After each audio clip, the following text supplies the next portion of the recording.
bring in Robert Henneke, the executive director of the Texas Public Policy Foundation. He joins us now. Robert, how can any member of the Biden administration who is responsible for this horrific border policy, who may themselves also be a parent, how can that person sleep at night knowing this is being done to children? Good morning. It's horrifying. 150,000 minor illegal immigrant children that have disappeared into this country into what is a modern slavery ring being facilitated by the Biden administration's trafficking of these children across the country to individuals, as your article mentioned, who some are criminals, and nobody knows what's happening to these children. It's the Biden administration. Look, it's the co-chair of the Biden campaign, Texas Congresswoman Veronica Escobar, who represents El Paso, that may want to call home and inquire as to what's happening in her district with these migrant children that are being literally sold into slavery and human trafficking across the United States. You know, the video we were just watching there at the edge of that water, I believe that was a 1.5 or 2-year-old that was dropped off at the edge of that water right there circled, and a Border Patrol agent, thank God, runs to save that little child. So it's not only dangerous when they get here, but it's dangerous getting here. And I think that really speaks volume. Did you see the cartel member just run off? So when you see stuff like this, I mean, controversy just keeps piling up on this administration. And, you know, regardless of the timing, no timing is good when you see stuff like this going on and you hear reports like this from whistleblowers. My question is, will the Biden administration ever start talking about it? Because I think Americans deserve to hear directly from the president about all of these controversies and these crises just piling up on them.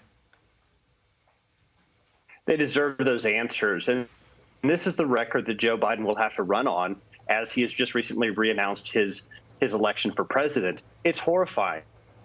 It's awful. Awful is too mild a word to describe what happened to these children in the hands of the cartel members, in the hands of the traffickers, what it takes to get to this country, that one happens to them once they're literally just dumped off on the side of the United States and then delivered by these nonprofit NGOs to individuals who would not pass the normal kind of background checks that you would have for a typical child protective services type foster care relationship. I think the states need to step in, need to take control of these children and really make sure that where these nearly 750,000 children have been deposited into our country, we do our humanitarian duty to take care of them and to make sure that they are not abused and exploited. The Biden administration has reportedly been unable to make contact with 85,000 of these children. Think about that for a moment. Meantime, you did mention the president launched his re-election bid yesterday. Here's what he did talk about in his first public remarks after that announcement. Our economic plan is working.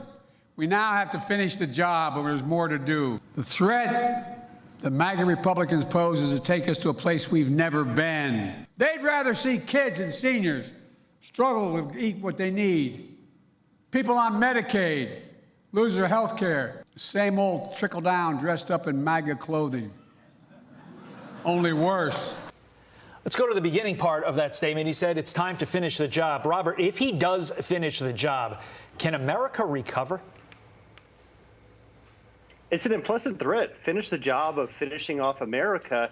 Joe Biden has announced his reelection effort. So let's talk about his record. Let's talk about during his presidency, we have record high inflation, that we have high energy prices, that we have this border crisis, that we have our international affairs in shambles as the United States relationship with China and Russia is all-time low. We've lost 2 embassies under this presidency.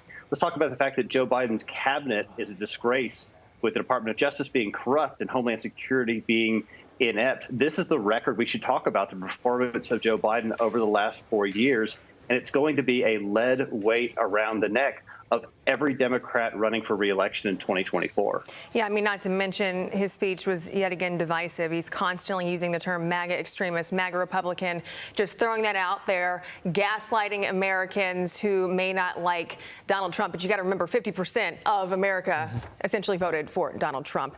Meantime, let's turn to this. Dr. Anthony Fauci giving a fascinating interview to the New York Times about the pandemic, saying, quote, "Show me a school that I shut down and show me a factory that I shut down. Never.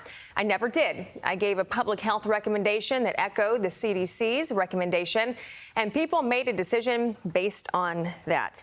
Any shock he is kind of just washing his hands and stepping away from this?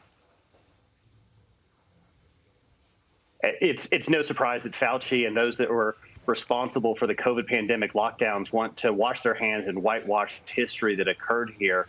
But the blame falls squarely upon the so-called health professionals and bureaucrats that closed schools, closed churches, ruined lives, closed businesses. We have to remember as Americans what was done in the so-called name of science that has been dispelled, what we've learned about the truth about the misinformation that was being given by the government.